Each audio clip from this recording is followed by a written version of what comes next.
Nous considérons les contraintes de l'entreprise, les contraintes réglementaires de coûts et de mise en place. Quand on est dans une entreprise alimentaire, moi, je ne peux pas attendre pendant 2 ans là, pour avoir des résultats. Litega comprend ça. C'est efficace, on avance, mais on a un produit qu'on sait qu'on va être capable de mettre sur le marché, donc on peut avoir la tête tranquille.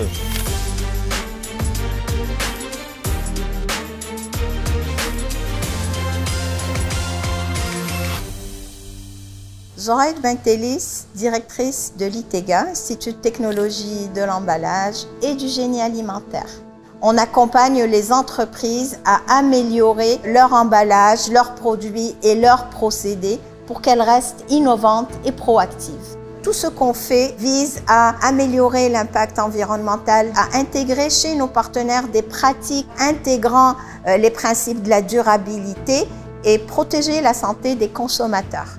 L'un des projets stimulants en cours est celui qu'on conduit avec notre partenaire Still Good, qui conjugue l'expertise de l'ITEGA vraiment par rapport à l'amélioration de produits qui sont issus de la valorisation des résidus agroalimentaires en termes de composition, emballage et procédés.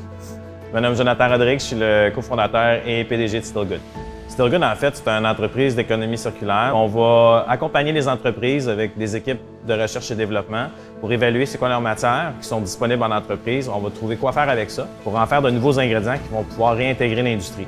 On s'est fait approcher par des commissions scolaires et le club des petits déjeuners parce qu'ils recherchaient des collations qui étaient plus intéressantes que ce qu'il y avait à l'heure actuelle, principalement pour réduire les gras et les sucres. Dans un projet où il fallait les réduire, ça venait affecter la conservation du produit.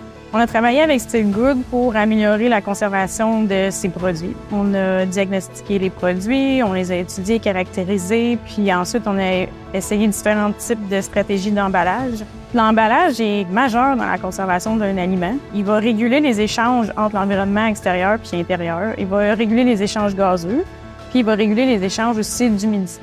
Actuellement, la stratégie qui a été développée, ça lui a permis d'atteindre les 45 jours voulus puis d'aller même vers le 60 jours de durée de conservation. Il y a eu plusieurs retombées positives dans notre collaboration avec l'ITEGA. Le premier a été qu'aujourd'hui, nos produits sont disponibles à travers le Québec et même plus large à travers le Canada. Ça nous a surtout permis de mieux comprendre, je dirais, l'impact de l'emballage. Donc, de ne pas se concentrer uniquement sur le produit ou ce qui est à l'intérieur, mais de voir comment est-ce que l'emballage peut être aussi un partenaire, si je peux dire comme ça, dans l'offre qu'on fait.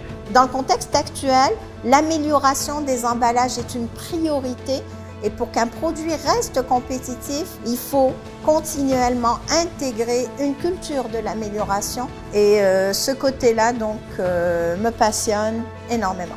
Nous, les enjeux au niveau des emballages, les enjeux au niveau de la conservation, c'est toujours là. D'avoir une collaboration avec un partenaire qui est aussi spécialisé que l'ITEGA, ce n'est que le début pour nous, puis on va pouvoir aller plus loin avec d'autres types de développement.